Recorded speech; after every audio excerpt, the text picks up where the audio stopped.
My dear fellow listeners, good evening once again, and welcome to another edition of Let's Chit Chat with Narine Dat.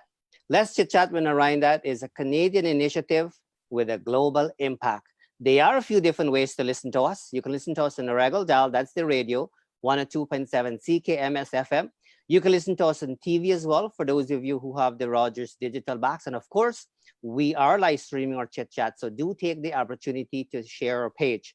Joining us tonight is one of the candidates, one of 10 for the Green Party, running and fighting for the leadership position, representing, of course, the Green Party of Canada. And she is no other than Amita Kuttner. How are you doing tonight? I'm quite fine, thank you. Thank you so much for having me. It is our pleasure to have you on. So what we'll do, I have to turn some lights on here, but what I'll do, I'll get you to introduce yourself to us, letting us know who you are, let the viewers know who you are. And then we, of course, have some specific questions for you when it comes to this leadership race, a very interesting race. So take it away, introduce yourself to us while I'm going to go and get my, turn some lights on here. So you go ahead, nothing is wrong on our end. Thank you. Yeah, so my name is Amita Kuttner. I grew up in North Vancouver. I am running for the leadership of the Green Party of Canada. I was the Green Party's critic for science and innovation policy from 2018 to 2020, and I was the candidate in last year's election in Burnaby North Seymour. My background is in advocacy work on diversity and inclusion, as well as astrophysics. So I finished my PhD last June in astrophysics, and I, in that, studied black holes from the early universe and had fun learning about space and our place in the universe. And now I'm turning back to taking care of our home and wanting to make sure that everything I learned to appreciate there, and I saw our interconnectedness, that now is my drive to make sure that we're all right in the face of the many crises that are ahead of us. All right, all right. So, before I get into the specific questions for you, why politics? I'm going to leave it open for you. Why politics? Because, I've been in it, I'm still in it, and it can be a good thing, but it can be a very dirty thing as well, too. Why politics?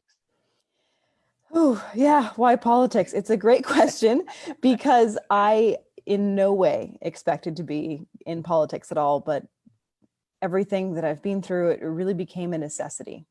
So the work that I did in university advocating for inclusion really brought me to seeing how much of the world is currently suffering and how much inequality there is. And I really wanted to be able to make a difference. And I could no longer deny the fact that I really felt for everybody. And my biggest drive was to serve people and improve the world. And from my own part, the crises that we're facing are really personal. I lost my house and my mother in a mudslide when I was 14. And this showed me the very real future that we're about to face and that everybody is about to encounter. So I'm very personally dedicated to making sure that people don't have to suffer and go through trauma without preparation the way that I did. Well, thank you so much. And of course, I'm so glad that people are stepping up, people are stepping up and wanting to do something for the community, for the country, because it's easy for people. Sometimes it's difficult too for people to go and just cast their vote, that can be a challenging thing. I encourage everybody to go and vote, but to take on, this challenge, so to speak, to run for a leadership race for a party here in Canada is not an easy thing. So it goes to shows that the motivation you and all the other 9 candidates have, kind of thing. So we're very happy to have you on here. We do have some specific questions for you though. And so my first question to you is, what are the most? You may have touched on some of them already, but what are the most important challenges facing our country, Canada, that is, and how do you propose to address them? Well, the way I see it is we're facing a number of crises right now. And I think that this pandemic has actually brought to light how serious a number of them are and how connected to each other they are. So listing a couple, there's the climate emergency.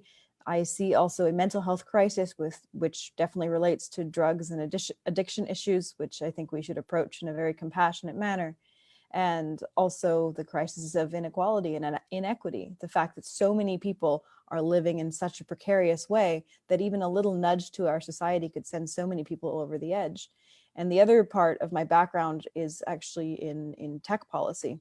And so what I see coming down the road is also a huge shift due to artificial intelligence and automation and changes in the way that we even work at all.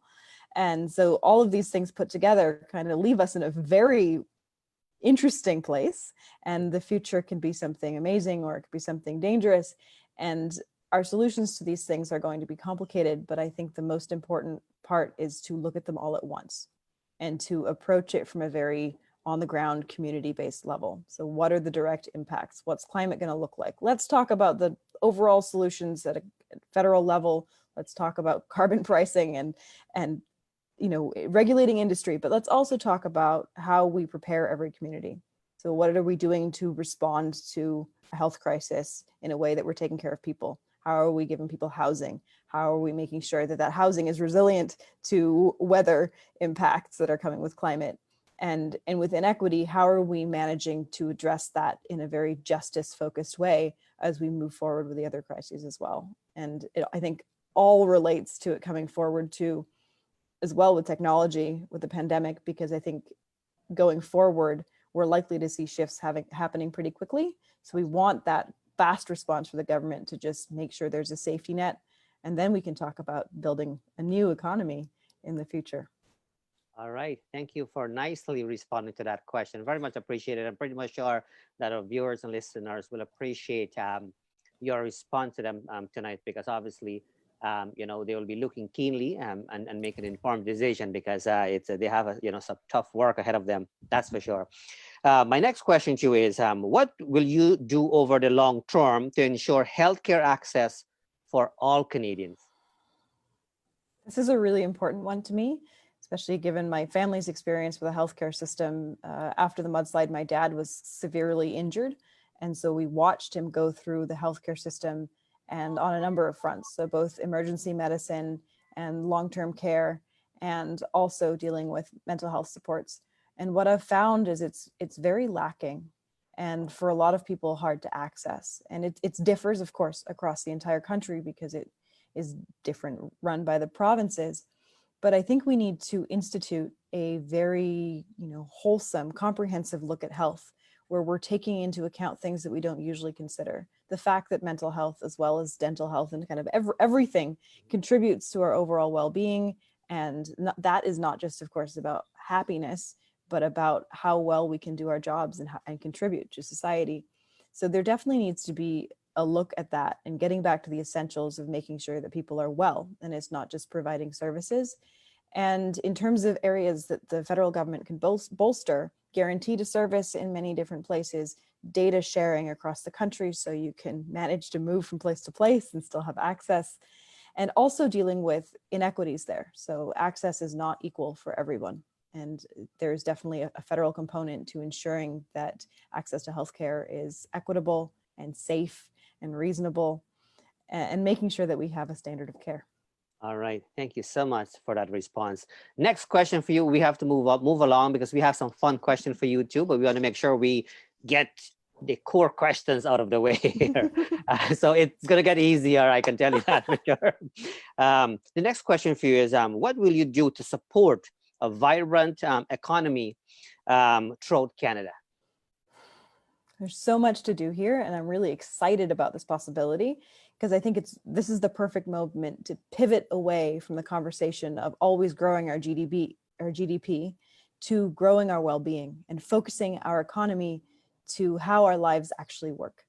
And what I would like to see is shifting towards conversations that are happening in Europe about circular economies, and making sure that for the future, we need to really focus on local economy, and that every person in the community has a place, has work, has a life that hopefully is also meaningful, and they're contributing. But the local aspect is really important for developing resilience against the crises that are coming up, especially the climate crisis. And on top of that, making sure that the economic system is not increasing inequalities. So looking at those economic models and moving forward on that, there's a way to do it that takes into account the variety of individual circumstances and make sure that the economy and economic conversation is actually focused on people and not on profit. All right.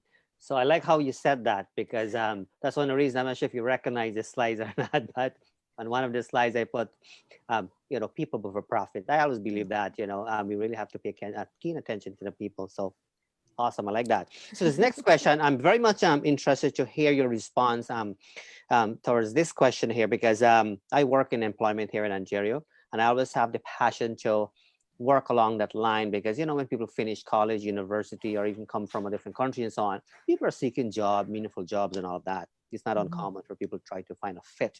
So my next question to you is, how will you work to increase job opportunities for all Canadians? Because sometimes women, sometimes people of color, all of that have the short end of the stick.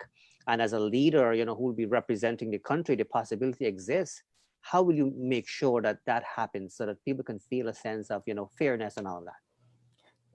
Yeah, it's super important. And I feel that personally. I think recently graduating and so many people in my generation coming out of school to very few opportunities and very few meaningful opportunities. And I think that's the key here. So many people that I know are working 3 jobs to basically barely make ends meet, and they're not doing things that they find fulfilling.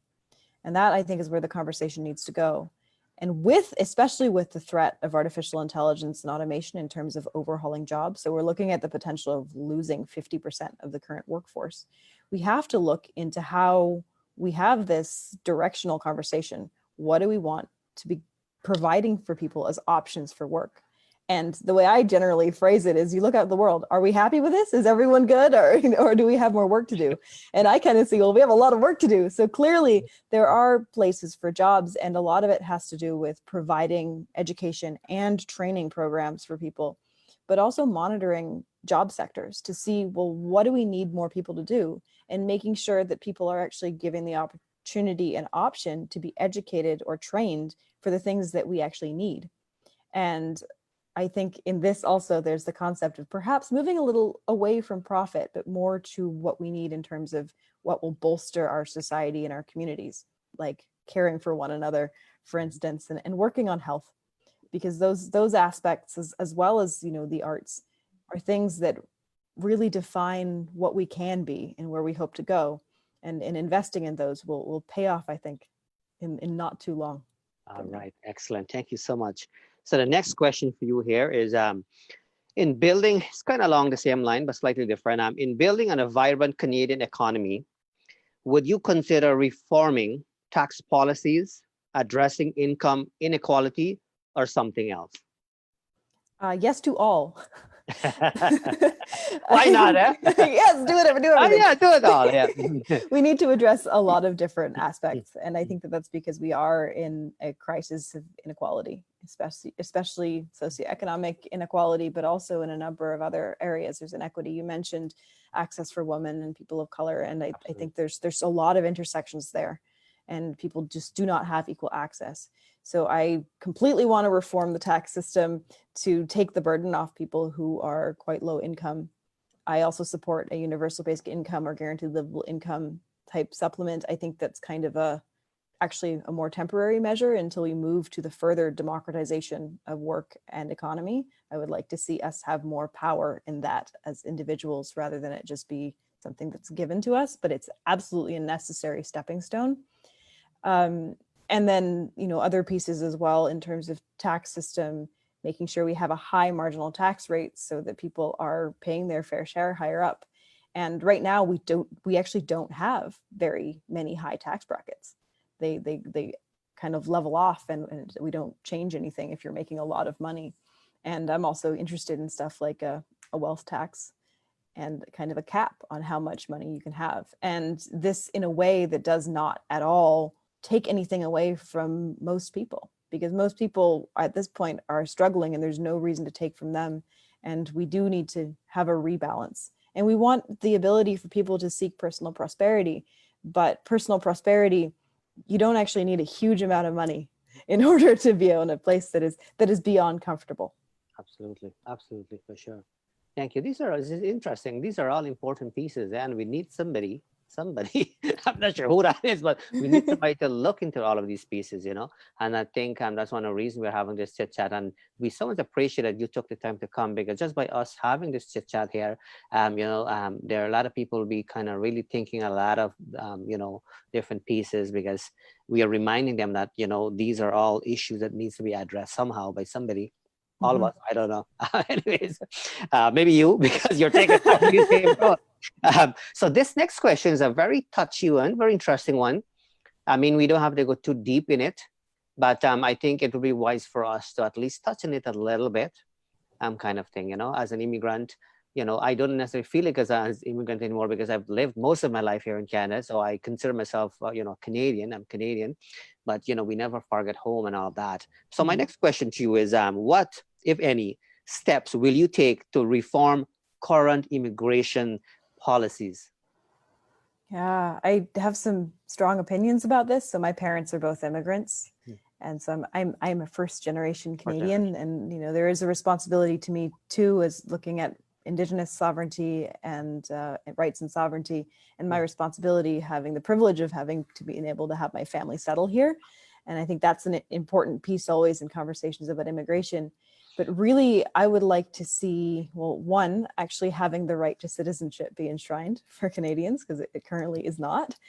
And, but beyond that, making sure that people get to be with their families and it's easier to settle and stay here. And I think there's a lot of inequalities in the way that our immigration system works, and borders in their essence are, colonial identities. So making sure that there is that Indigenous consultation piece, but beyond consultation, Indigenous informed piece when it comes to talking about immigration policy is necessary. And I think will also reframe the conversation away from just the Canadian government giving permission for people to be here, but the concept of what it means to live somewhere. So wanting to make sure that families can be together.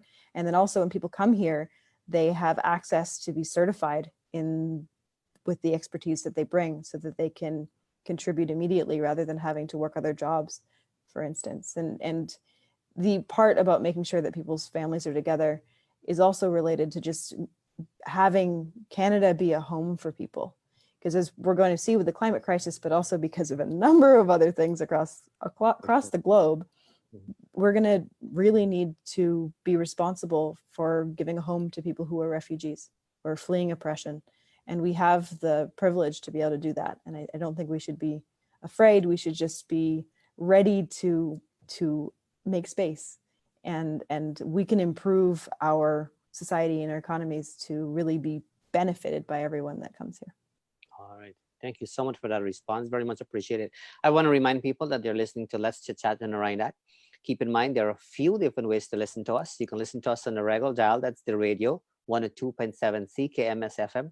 You can listen to us on Rogers digital cable as well, for those of you who have the Rogers digital box. And of course, we are live stream or chit chat here. So do take the opportunity to share page. By the way, if you have any question or so for our guest tonight, Dr. Amita Kuttner, please take the opportunity to ask any question if you want to know something about her and so on.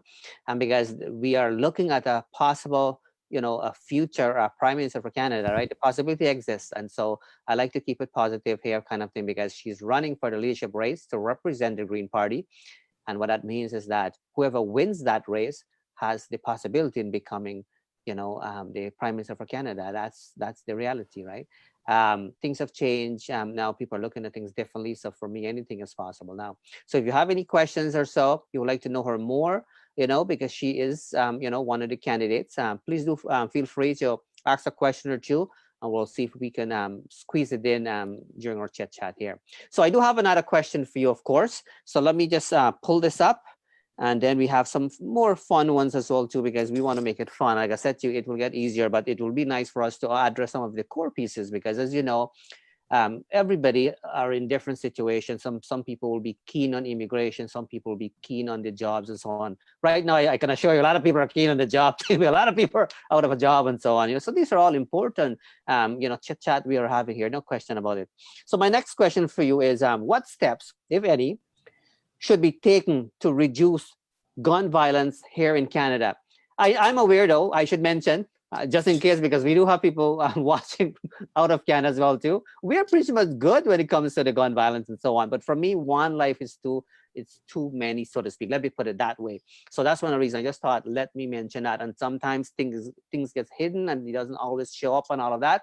So that's my next question for you, and I can Mhm. repeat it if you didn't get it. You No, get it? I got it. Yes. Oh, And you I got it. want to agree that one life is too many when it Absolutely. comes to that. I think that there's a couple avenues here. Mm. And what I really would aim for in terms of gun legislation is something that everyone in the whole country is going to agree on and that isn't going to be divisive, because you want it to have staying power. So on that front, I think where any issues generally come from is from illegal gun ownership. And we need to be really taking care of smuggling of illegal guns, because that's kind of where a lot of the issues are coming from. When it comes to legal gun regulation, I do believe that we need more, but I think it needs to be informed by having conversations with gun owners and experts on the firearms, so that the legislation does not adversely affect people with historic hunting rifles, which we've seen actually happen. And if we're careful to make that legislation, I think we'll have a lot more people agree on it, and therefore it will not be a point of contention and should result in less violence. All right, thank you. Let me just read two comments if that's okay with you. Yeah, We usually engage, our viewers and listeners and so on here, because people are paying keen attention, to what you're saying. So yeah. we've had a guest here, a professor, by the way, a good friend of mine from the USA, Darius, very, very intelligent man, and he's making 2 points. He said monitoring job sector, excellent point. He's Mm. referring to the respond that you have mentioned, and people over profit. Remember you mentioned about that, right? Kind Yeah. of thing. So they're listening, and they're the people. This is awesome. Thank you so much for the comment. And we usually like to highlight the positive pieces and things of that kind. So it goes to show that people are actually can relate to what you are saying there. So if you have questions and so, don't be afraid to ask now. Now is a good time to ask while we have her here. So let me pull up the next question here for you. Um, you may have touched this an earlier question, but let me, if you want to be little more specific, what measures would you support to reduce the effects of climate change on public health? This is a really personal one to me, I guess, because Yeah, I exactly. went through something which we're not sure it was climate related, but having a disaster hit one's family, you see that there are many health effects. And in British Columbia, dealing with forest fires, there are direct health effects. Mhm. And the issue here is that a lot of them are somewhat unavoidable if we allow for the worst effects of climate change to hit us. So I think that there's two pieces to this. We need to take all the action possible immediately to mitigate climate change in general. And then the other half is preparing people, communities, and our health system to actually respond to the effects. So making sure that people have access to air purifiers is one thing for forest fires. But on the other side, we cannot forget the mental health piece of it, which is even that there's the eco anxiety, the eco grief, but there's also the threat of destruction, the very possibility that a lot of people are going to go through that, and the loss, and even like the different debilitating health effects, even with heat, for instance, as the very basic change that this will bring, are going to be wide reaching. So making sure that we actually link healthcare into the conversation about climate is probably the most important piece, because if we don't, I think we're missing one of the most important pieces of adaptation and mitigation. And often climate is separated from everything else, Mhm. but I think that really it should be used as a lens more than anything, to just every single piece of policy you put forward, and vice versa, you have to look at it from that point of view. All right, excellent. Thank you so much for answering that from the heart. I can feel it coming from there. When somebody's passionate about certain areas, we all have our own passion about different pieces. So my next question, I have lots of passion about to be honest with you. So the question is, what kind of policies, if any, will you pursue to promote social and racial justice in Canada? So many. And I think this comes down to a lens too. And this is very personal to me as well from my own experience. Mhm. And being connected to many communities that are dealing with socioeconomic inequality, as well as a number of different identity related intersections and racial as well. So there are so many things to be done. And I think this is also a lens piece. Every single piece of policy, everything we look at has to be seen and evaluated from the perspective of whether it's deepening inequality of any kind. And personally, justice is the most important piece. My entire platform, my life is dedicated to the advancement of true justice, equity, and so forth. And so I think right now, given what we've been seeing in the last couple of weeks as well, there's some serious conversations that need to be had about overhauling systems because of systemic racism, violence, and oppression. And so conversations about defunding the police need to be taken very seriously.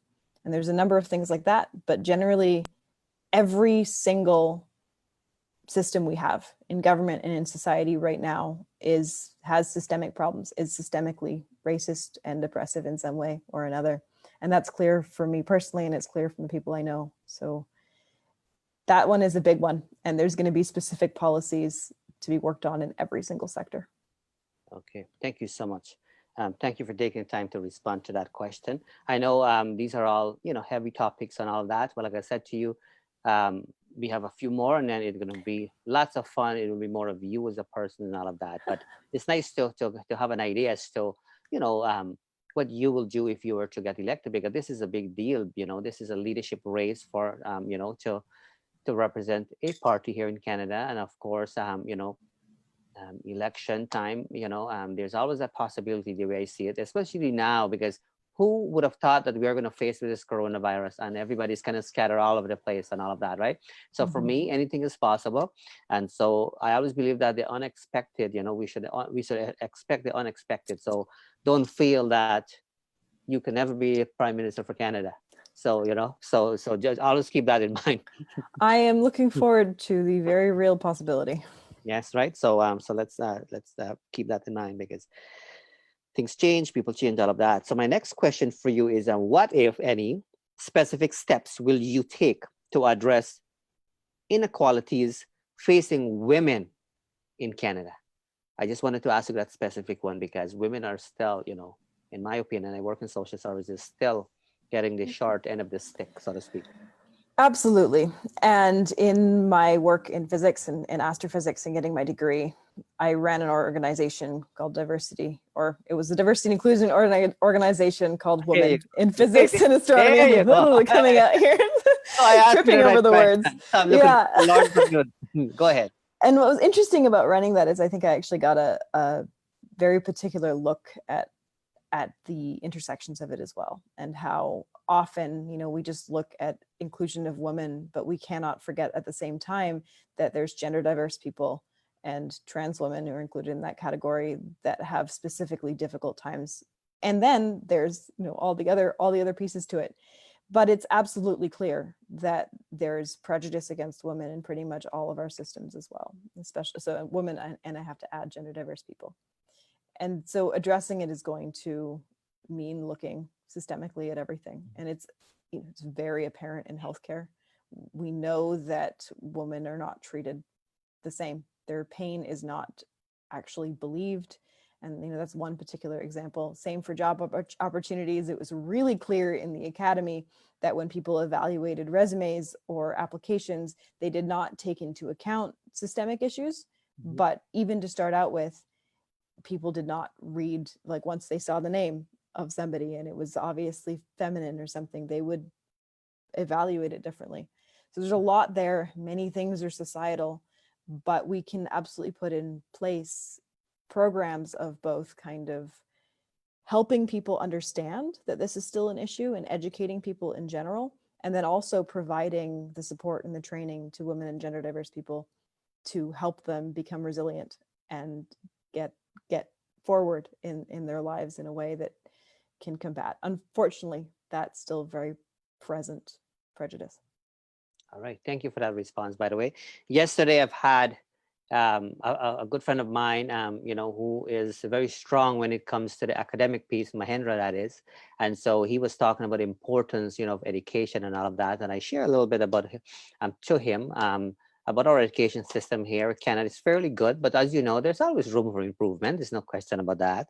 And so my next question to you is, what should the federal government do, if any, to provide an equitable, quality public education for all children from pre-kindergarten up to grade 12? I say that because many of the jobs, even the regular jobs like McDonald's, Tim Hortons, all of that, they require that grade 12 and so on, and then if you don't have the grade 12, then it gets even more challenging to consider college and all of that.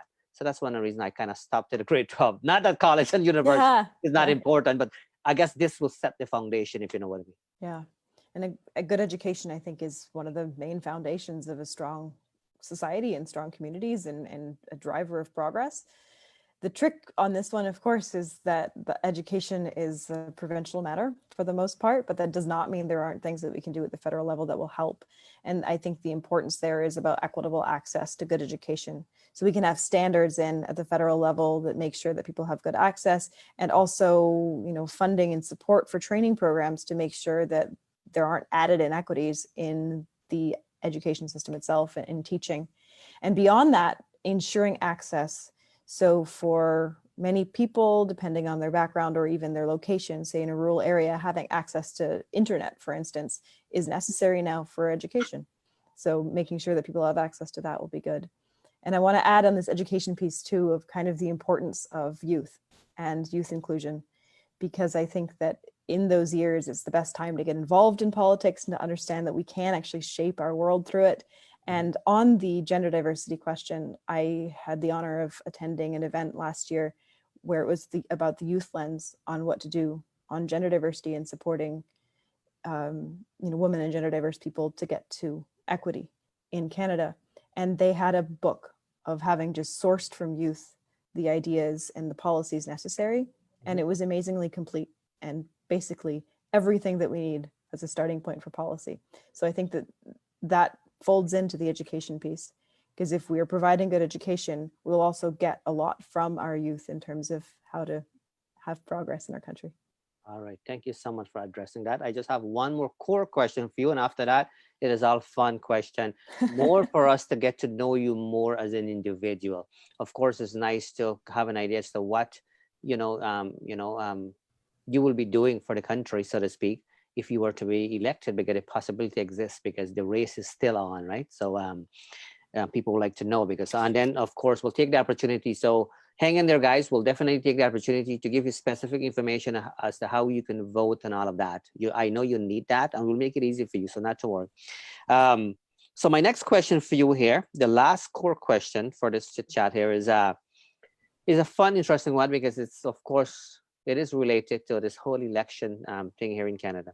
So what measures do you support to improve and secure elections and voting here in our country, Canada, that is? There's a number of things to be done, I think, to improve our democracy and improve our elections. I would say that they're pretty secure. I trust their security as it is. I'm not a proponent of online voting because I think that there's security issues there that we shouldn't be adding, but I think we're fine. But in terms of improving them, I support proportional representation as well as inclusivity of far more people into our democracy. So lowering the voting age a couple of years, I think, would help, especially getting people to talk about voting during the years when they're learning about civics. It's a way to get people involved, and they get involved early, they stay involved. But even beyond that, I think we actually need to look at the fundraising structure that we have for funding elections. I think there's a lot of problems there. Limiting it does not actually change a lot of the ability for outsized interests to influence politics, especially behind the scenes. So I think it should not be relying on individuals to fund elections, but rather it should be something that government's doing just to bring in more equity there, and then also bring in much stronger advertising rules. All right, thank you. So as I mentioned to you earlier, it will get easier. So thank you so much, by the way, for taking the time to answer those specific questions for us. Very much appreciated. But I can assure you, you took the time to respond to those questions. Will make it easier for people and give people a better sense as to what you stand for and all of that. So it was well worth it, for you to take the time to give that response. But I do have some nice, simple, easy one and so on. And we'll start off. You mentioned about finance there and so on in terms of the election thing. What are, you don't have to answer these questions. I'm going to ask you. You can pass or answer. But what are some of the challenges you are facing as an individual? To run for this leadership race, because I would think that it's not easy. I've done it 3 times in the, right there, along the line, and I can at least the way I've seen it is it's not an easy thing. It's never an easy thing. How are you seeing it as of now? Ooh, politics is a rough place in general. And then that relates to the earlier answer, like, oh, did I see myself doing it? Do I enjoy it? Not sure. There's parts of it I love, engaging with people, building the team, and actually talking about policy is a lot of fun, but it is tough. So the biggest challenges right now, one of them is the fact that we're in a pandemic, and it's completely changed how one campaigns at all. And for sure, our ability to raise funds is diminished, especially because the communities that I'm connected to were people whose lives were so precarious beforehand that they went from being able to generously donate maybe up to $100 to needing thousands. So it's a completely different thing. Absolutely. But for me, actually, the biggest piece is mental health, because I have a pretty intersectional identity. I'm non-binary, I'm mixed race, and I've gone through trauma. I'm also reasonably young, but that doesn't really affect this. But there's some ageism, I suppose. But all of those pieces put together means that I'm actually currently dealing with a reasonable influx of insensitive or even hateful comments, and not just online, but in person. And so dealing with that and processing everything I'm dealing with really shows me how it's tough to be in the political world. And those are the things that we really need to improve for people in order to participate. And I saw during the election in last fall, when I did run, a lot of these things as well. And that also drives me to make space for more and more people to participate, is to work on these issues. But it means right now that I have to give myself the space to process. For sure. And thank you for being so open to respond to that question, by the way. But I think it's important, and I think as you speak and respond to these questions, I think the least people can do is to support you guys and vote and make any kind of online contribution and so on. Because if we don't share, the challenges, people wouldn't know, because usually people see all the shiny stuff and all of that. They don't get to see and hear all the other pieces. So it's nice for them to kind of, hear directly. And I always love the honesty. I don't like when people sugarcoat anything. So I like the fact that you're kind of honest and kind of tell us the way it is, kind of thing. So thank you so much. Let's take the opportunity though to let people know how they can go about voting, and maybe you can let them know of deadline dates and all of that, and let them know of the website that they can go on and things of that kind. If that's okay with you. Yeah, absolutely. So it's very important. And before I say the details, I'm going to stress that participating in any party's leadership race is a good idea, because membership in political parties tends to be much lower than the overall electorate by a long shot. So you actually get a voice, a democratic voice, that is quite strong by participating. So I highly encourage people to do so. And you can shape the narrative of where we go by influencing kind of the direction of any party. Details for this is the vote is from September 26th to October 3rd. You have to be a member for a month beforehand. So the very last day that you can become a member is September 3rd. I would suggest become a member before September starts. And you can do so on the Green Party website, or in particular, you can do it on my website, amitakuttner.ca. If you click to join the party there, then we also get your membership fees. And I have to say, there's other benefits to being members other than picking the direction of leadership, but also the involvement in how we govern ourselves and policy development. Absolutely. I think once people engage themselves, then they understand more. And then they get to understand some of the issues too, what's going on more, because you get to hear from each other and all of that, because it's different when you engage and just relying on the news, right? Yeah. News could be a whole different story. So it's nice if people can be involved. So thank you for providing that. Those are all key pieces for sure.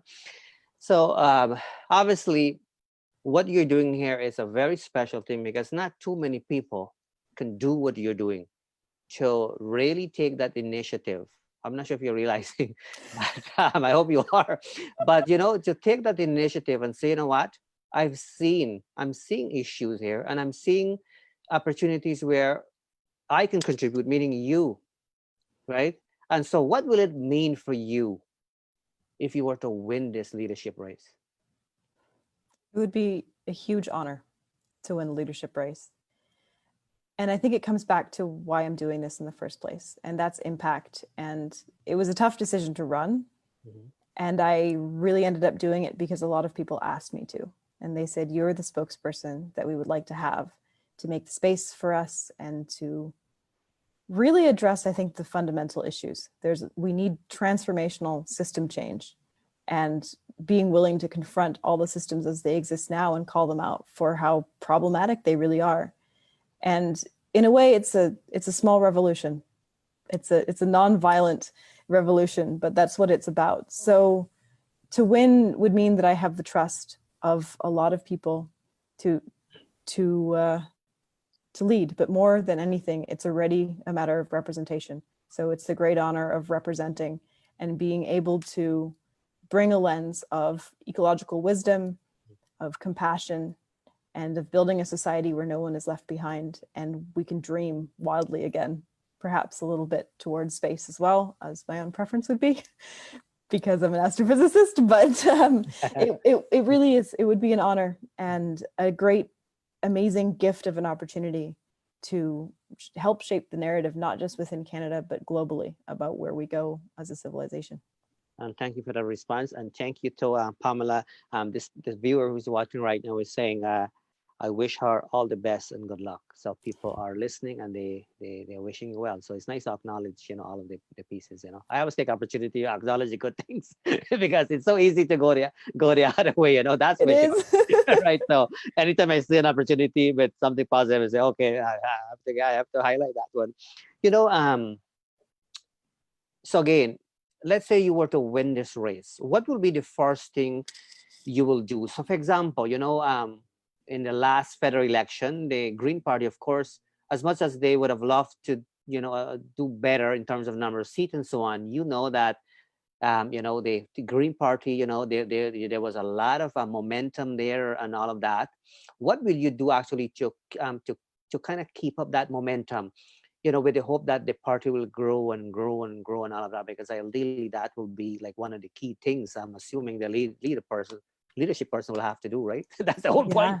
Yeah. Yes, and I think that we should be heading into a period of near exponential growth, and we should be inspiring a nation, bringing in all the people who've been left out of politics wholesale for whatever reason, or don't feel like there's any reason to participate. Now's the time.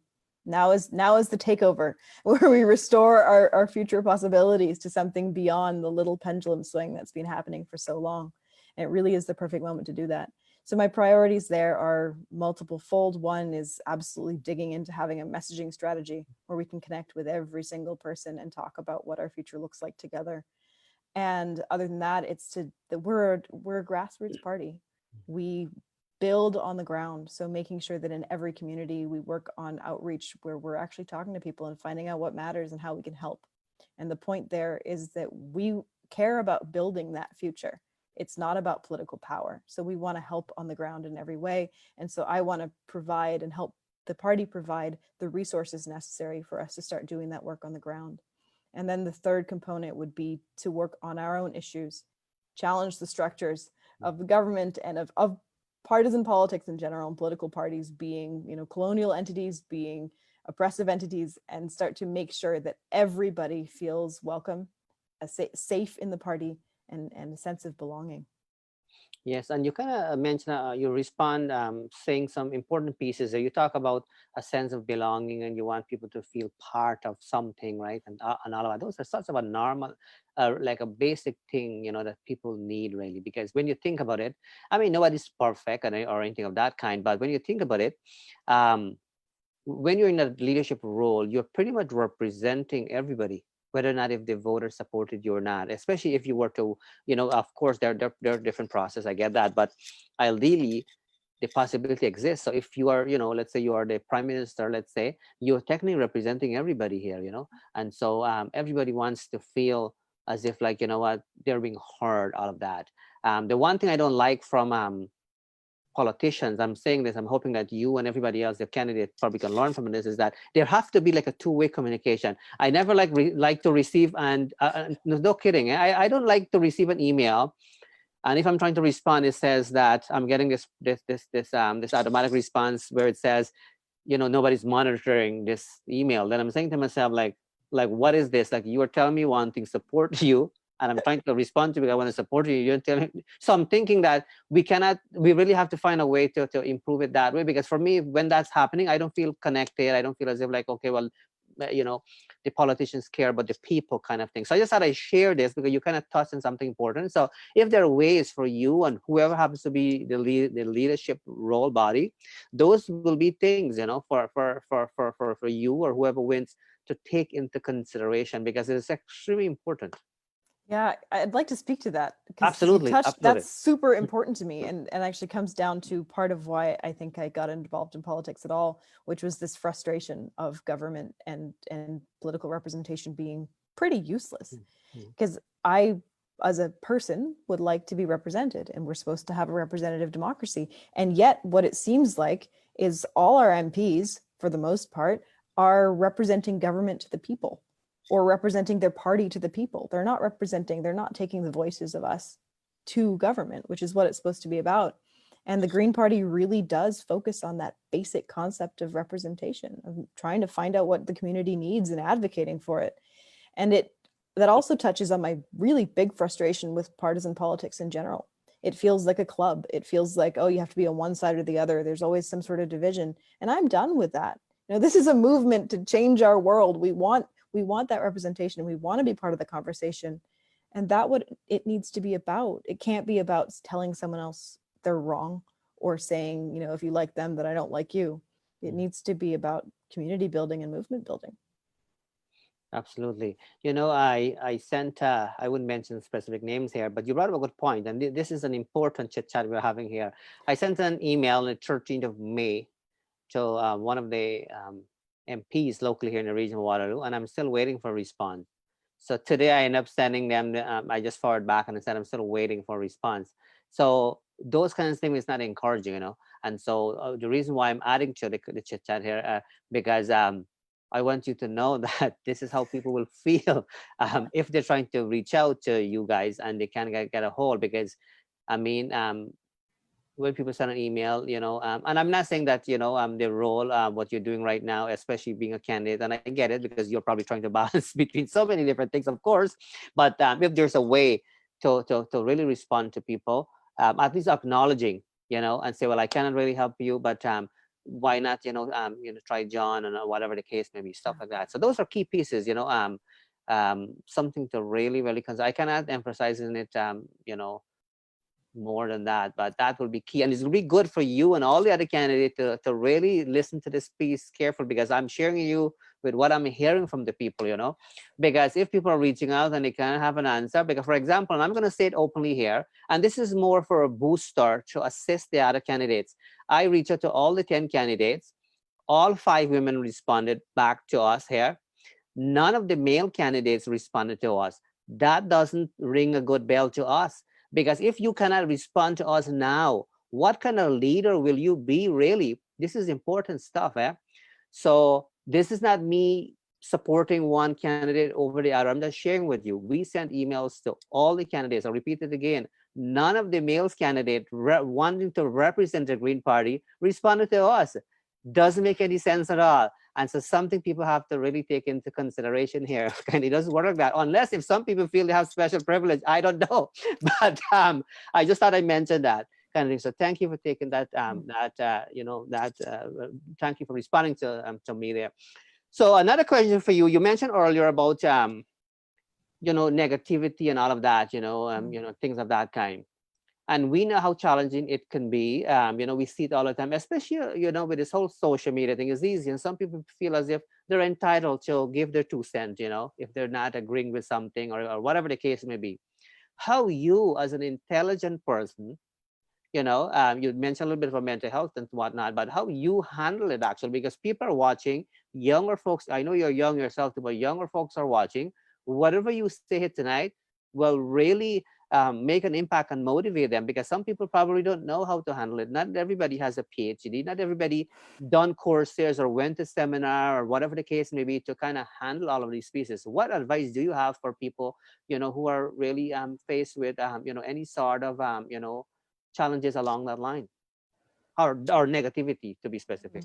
I think it depends what it is too, because some of it, people are, maybe this comes back to the compassion. I try to see that people are going to be saying stuff from where they are, not from where they should be or where I might hope they're coming from. So I try to forgive them, but if it's really, really negative, it gets ignored, because it's not a healthy thing to engage in conversation that is overly negative at all. But if people seem to be coming from a place of hurt or fear, and it maybe isn't intentional to cause harm or to be so negative, but they're clearly coming from a bad place, then I try to interact and respond from a place of understanding and trying to build a bridge. But it isn't, so it's a balance between wanting to engage everyone in conversation as honestly and as willingly from wherever they are and trying to understand their background, to also protecting oneself from unnecessary negativity and hate. And it's sometimes tough to see what's what, and we do try to respond to everything, but it's I think from a personal level, everyone, when you're dealing with that sort of thing, especially online nowadays, especially social media, there's a lot of stuff out there that might not even be people, and there's no names associated with it. And Oh, you've no, just got a bunch of comments. So, yeah, if you can, find the community to support you yeah. on that, and try not to take it personally, but it is tough. Especially recently, we had hundreds of comments that were all hateful. So I was like, Wow.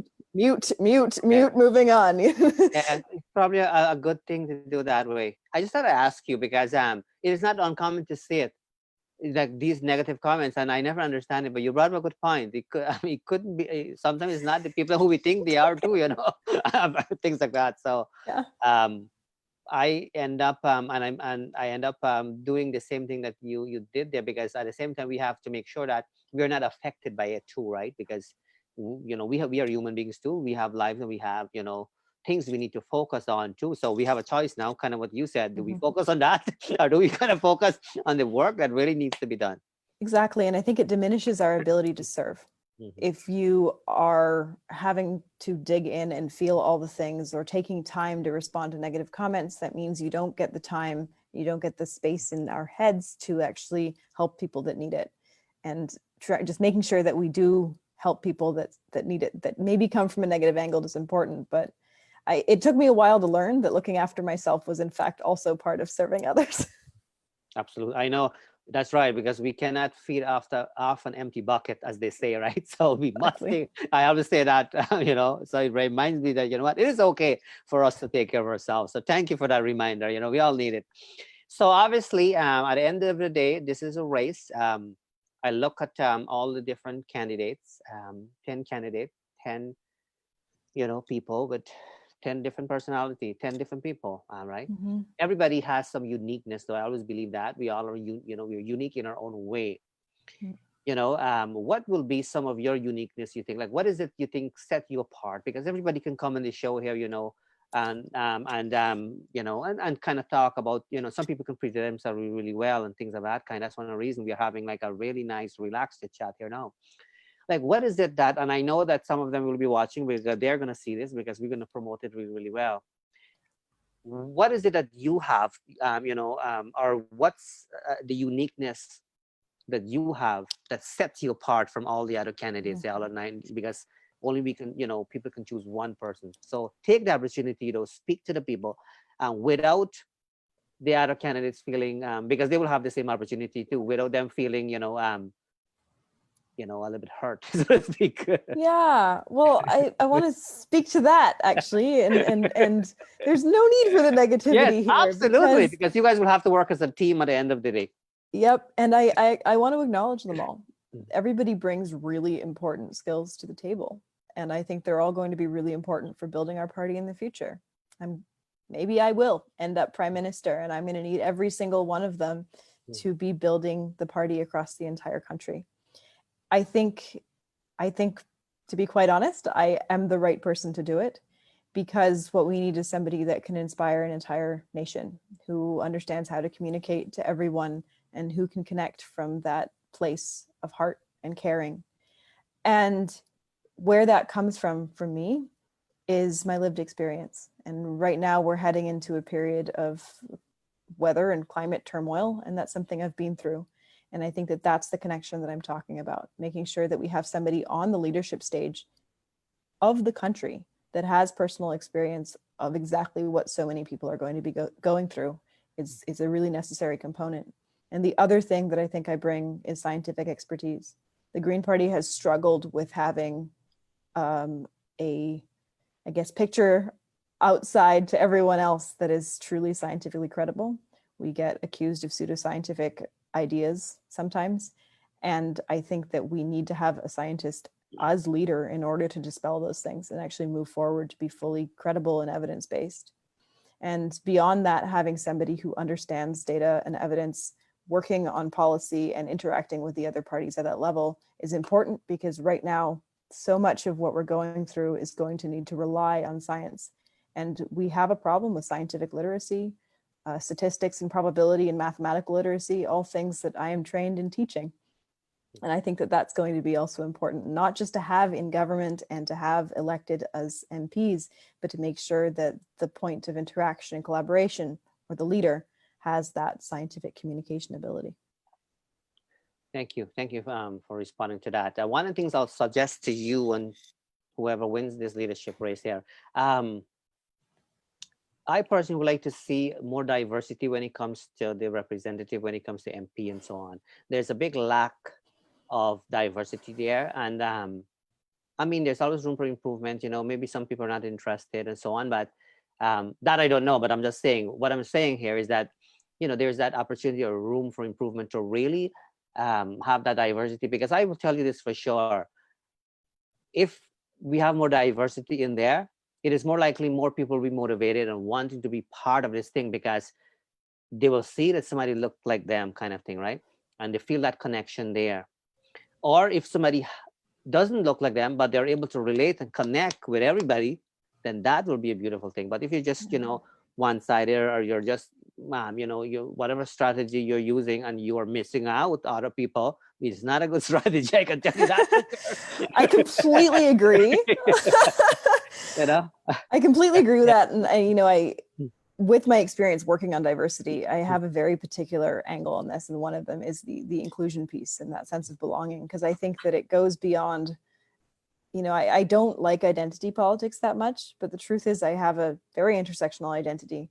And so I don't feel represented myself in any way. And I know that I hold space for people that typically don't feel represented, but I also have the responsibility of growing that space so that if I'm not there, that it still exists and people can still participate. And the meaning, I've heard from people how meaningful it is for me to be here, both as a non-binary person, but also as a mixed race person, and you know, all the other stuff that goes into that and the communities that I represent. That's really important because it's the beginning of that. But in terms of working, diversity is absolutely key to me, but it's about representation. And so I want to draw on the skills I have of making the space welcoming and so that we have a stable diversity, rather than just saying, getting people to try it and then they have a horrible time and leave again, making sure that the political space is welcoming, and then we bring them in and then they feel just as at home. Absolutely. And we will actually improve our democracy that way. For sure, because, you know, you'll be amazed to know how much people can contribute. And this I know for sure. You will be amazed to know how much people can contribute if they're given the opportunity. You know, people want to contribute, but they have to feel that the space has to be a safe space, and they have to be able to relate, and they have to be able to have that conversation with somebody who they feel comfortable with, kind of thing, right? And all of that. But people have lots to offer. People want to be part of this thing. It's not like people don't want to be part of politics, not necessarily like be like a representative, but people will be happy to work behind the scene, or happy to even volunteer, all of that, right? But they have to feel that sense of belonging, connection, and have to feel part of the team. Even the volunteer team, yes, you know, should have a broad representative, you know, not just one demographic. Because for me, it turns me off if I just see one demographic there. That's automatically turn me off big time. But that's a whole different discussion here. I can speak to all that from very clear experiences and stories that I could tell. No, no, and I'm glad that you're getting my point. And it's important for us to have this conversation now because people, are watching, they're listening, and people will be listening to all of these pieces before they make an informed decision. Maybe what you have said here tonight will prompt people to say, you know what? I never voted. I never thought of voting for leadership and all of that. But maybe I will go and do it now because, that person on our, that they've seen on the Let's Chit Chat with Narine Dat said something that made sense to me, kind of thing, right? And so I'm glad you are taking all the privilege actually to respond accordingly because it is extremely important. Kind of thing. We have done some magic on this show here. When I say magic, not magic as in magic, but we have done some really good things on this show here. We have achieved some really great success on this show here, and I'm hoping it will work for you and all the other candidates. I'm hoping this will increase, voter turnout in terms of choosing a leadership and so on, because we have lots of followers. Not only through our live stream here, because people watch this at different time. Of course, some people watch it tomorrow and all of that. We get it, but our radio and TV listeners pay keen attention with our chit chat here. And so whatever you contribute here today can have a positive impact. And it will have a positive impact. I guarantee you, there's no question about that. Believe it or not, we have chit-chatting away here for over an hour. So what I'll do though, this is your opportunity to maybe say anything you would like to say, whether that be you, reminding people back how to vote, or maybe an email address or whatnot. An email address is important, by the way. You want to have an actual email address. If you don't have an email address, you can't run for leadership race. But anyways, anything you like to say, this is your opportunity, and maybe appeal to the people how important it is to vote and how unique you are, which you can already mention, but you can do it. This is your opportunity. Take the opportunity to do it. Yeah, thank you so much. And thank you to everybody who's going to listen to this now or watch this later. Absolutely. We have an amazing opportunity now. This is, maybe this is cliche to say, but we are actually at a very interesting turning point if we take it, for society in general, for Canada, absolutely. And what I would like to see is us move towards a country that is committed to justice and equity, and for us, a party and a government that is credible, both right now within Canadian politics, but then on the world stage, and also a country that is prepared for everything that is coming our way. And returning to that space of dreaming of our future, and then also being completely pragmatic when it comes to policy, so that we can achieve at least some part of everything that we know we can be, and get back to, rather than a place of precarity, to a place of flourishing in the future. And I have to say, I'm really excited about this. I'm having a wonderful time on my campaign. It is a space full of joy. It is truly a safe space, and we're trying to foster that and have people feel welcome and look after themselves in the process as well.